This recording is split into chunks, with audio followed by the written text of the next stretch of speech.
Linus Tech Tips is one of the biggest YouTubers on the platform, and he got an offer to buy his channel. And the amount of money he got offered, you might not even believe it. We did have a substantial offer recently to sell out, and I might as well speak plainly.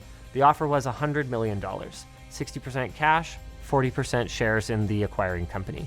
Basically, it was enough to live in a beachfront hotel for the rest of our lives, for our kids to do that, and for our kids' kids to do the same. $100 million for a YouTube channel seems absolutely insane, but it is one of the biggest channels on the platform. But you got to think, would there be value there in LTT without Linus? Like most YouTube channels, if you take away the creator from the channel, does the channel still have value? Because most of the time, the people who are watching are probably going to stop watching if that person is no longer involved. And this isn't the first time that a YouTuber had their channel have an offer for. I think Mr. Beast had an offer, and it was somewhere like $1 billion of people he was valuing his channel at. I don't know what his offer was, but he got an offer to buy his channel. So apparently people are in the space of buying these big creator channels. I just don't know how great of a model that would be. But for Linus, turning down $100 million, I don't think many people would be able to do that. That is astronomical amounts of money. Like he said, generational wealth. Your kids' kids would be set and wouldn't have to worry about money. So turning that down is a tough thing to do, but that's ultimately what he did. We decided not to take it, and there were a few reasons for that.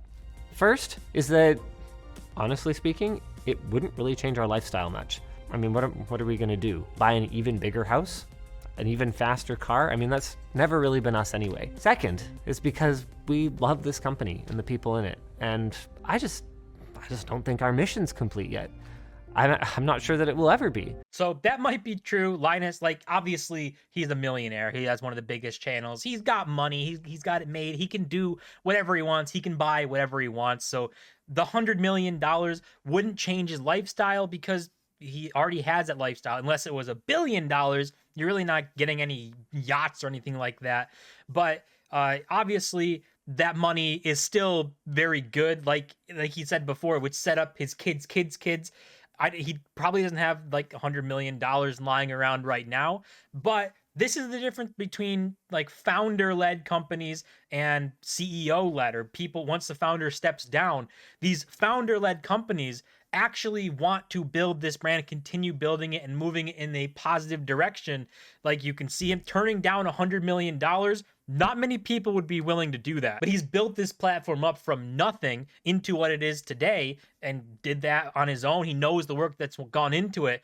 And when you move on from founders like this and you bring in new people to run things, they'd be less likely to turn down something that would change their life or bring in more money to their life because they adopted this company, in this case LTT, but in general, when a founder steps down and someone steps in to take their place, they didn't do the building, so they don't actually have the attachment to the company like a founder would. And obviously he cares about his employees and everyone in the company and wants to actually continue growing and offering good jobs to people that he employs. So you can't knock him for turning it down. He's doing a great thing. And like he said, wouldn't change his lifestyle. And he's actually continuing to move forward with the company and move in the direction that he thinks is best. And he also talks about the changes coming to his company, his channel, where he's not going to be the one to oversee everything. He's not going to be the CEO anymore. So it's going to probably provide a more balanced kind of workplace where people, if they're reporting to the top guy, the owner of the channel, right, you're probably less likely to talk about problems because you don't want to make a fuss. But if you can remove that and go to someone who's not the direct owner, top guy, you probably get more dialogue, more talk about things, problems going on and what you can do to fix it. On that note, then let's talk about what does change. And this is actually mostly for the benefit of my team who's watching this, but you guys might as well be in on it. The biggest change is in reporting.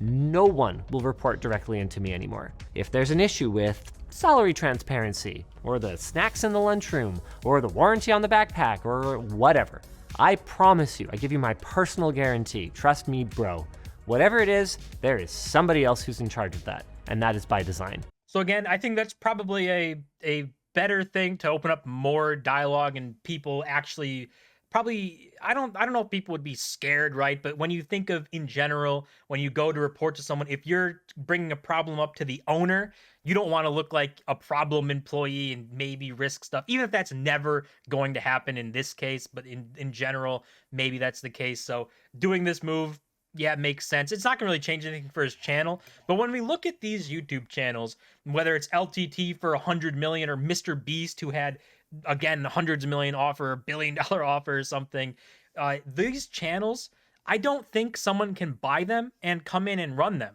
Because think of LTT, if someone bought this channel for $100 million and all of the original LTT people, Linus and all the staff there, if they weren't in the videos anymore and they brought in their own people, then they're not going to watch the channel. People who are subscribed, who put this channel where it is now, they're not going to watch it because they're not there for some corporate entity to be making videos. They're there for the people who made this channel possible. So I don't know how good of a business model it is to buy YouTube channels unless you're going to buy them and then salary the creator like this Linus to continue being in the videos. But then that kind of defeats the purpose for the person selling the channel. Now they're becoming an employee to their channel. No one's going to want to do that. So I don't see a model like this working unless the channel is a faceless one making kind of general content. I think then you could probably do that because there's no one to really look to and say, this is the creator here and it's general stuff. But I don't think buying a channel that's built around a person and a brand is really going to ever work. Nevertheless, it is crazy that YouTube channels are being offered for hundreds of millions of dollars. That who would have thought in the beginning of YouTube, when people were just uploading their dumb videos and having fun, that this would evolve into a space where channels were generating millions of dollars of revenue and having investor interest of buying those channels for hundreds of millions of dollars. And at this rate, it's just a matter of time before we see the first YouTube billionaire, who is probably going to end up being Mr. Beast. And that's going to be a crazy feat when that happens. YouTube as a platform has been on a crazy ride. You think back to the early days where there was no money being made and people were just doing it for fun, to being able to make it a career and make enough money to live on, to being able to be one of the most famous people in the world. And when you're on YouTube, being able to reach that level of fame that was originally for actors and athletes, and now channels having offers of hundreds of millions of dollars and billions of dollars. It is absolutely insane to think about where YouTube came from and where it is today. And who knows where this platform can go in the future. It's already kind of turning that corner where it's becoming the mainstream thing, where if you want to get noticed, if you want to put out insanely high edited and produced content, that you can put it out here, you can get the attention, and it could do better being on YouTube than if you're able to try and pitch it to a TV network. So we're coming to the time where YouTube's becoming the platform to be at. But that's going to do it for this video. As always, don't forget to smash the like button and subscribe, and I'll see you guys in my next video.